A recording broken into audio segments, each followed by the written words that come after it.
muscular system is made up of over 600 muscles. While we won't be covering all 600 individual muscles in this overview video, we will be discussing the main functions of the muscular system, the 5 major properties, the 5 types of muscle movements, 3 types of muscles, and how all of this works together to make up what we know as the muscular system. The primary purpose for the muscular system is to provide movement for the body.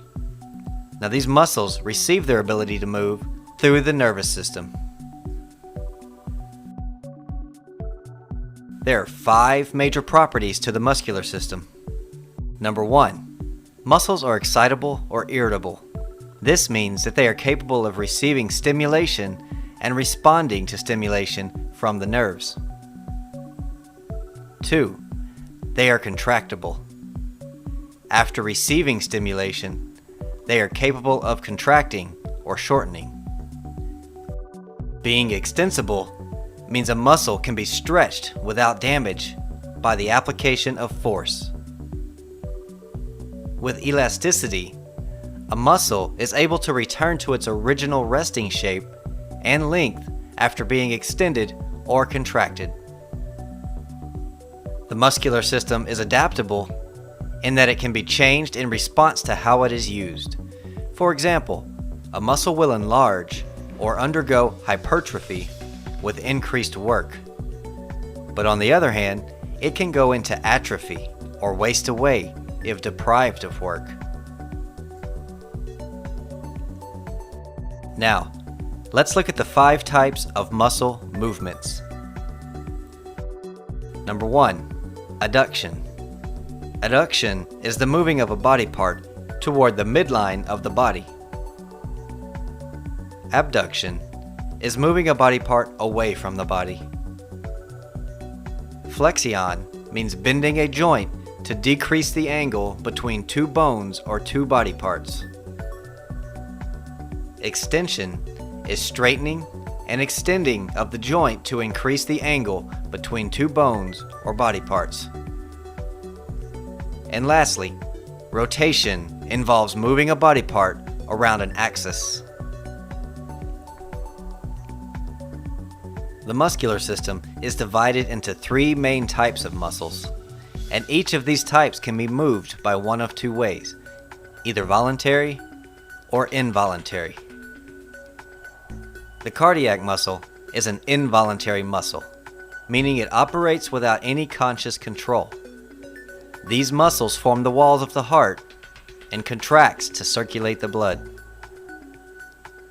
The visceral or smooth muscles are also considered involuntary. These muscles are found in organs or organ systems such as the digestive or respiratory system. And the 3rd type of muscle is the skeletal muscle. These are what we typically think of when talking about muscles. These muscles attach to the skeleton and provide the skeleton with the ability to move. The skeletal muscles are classified as voluntary. This is because we have to make a conscious effort or decision to make them move. Although muscles obviously make up the muscle system, there are still some supportive structures that we need to look at that are also a necessary part of the system. Tendons and fascia are important supportive structures for the skeletal muscles. Simply put, tendons are what attach a muscle to a bone, and fascia connects muscles to other muscles. Tendons and fascia work together with muscles, which create the muscular system necessary for movement. While not technically part of the same system, the nervous system is intrinsically connected to the muscular system of the body. It is essential to the voluntary skeletal muscles. If the communication from the nervous system is severed from the skeletal muscles will not be able to produce movement for the body. The body is now in a state of paralysis. This is known as quadriplegia.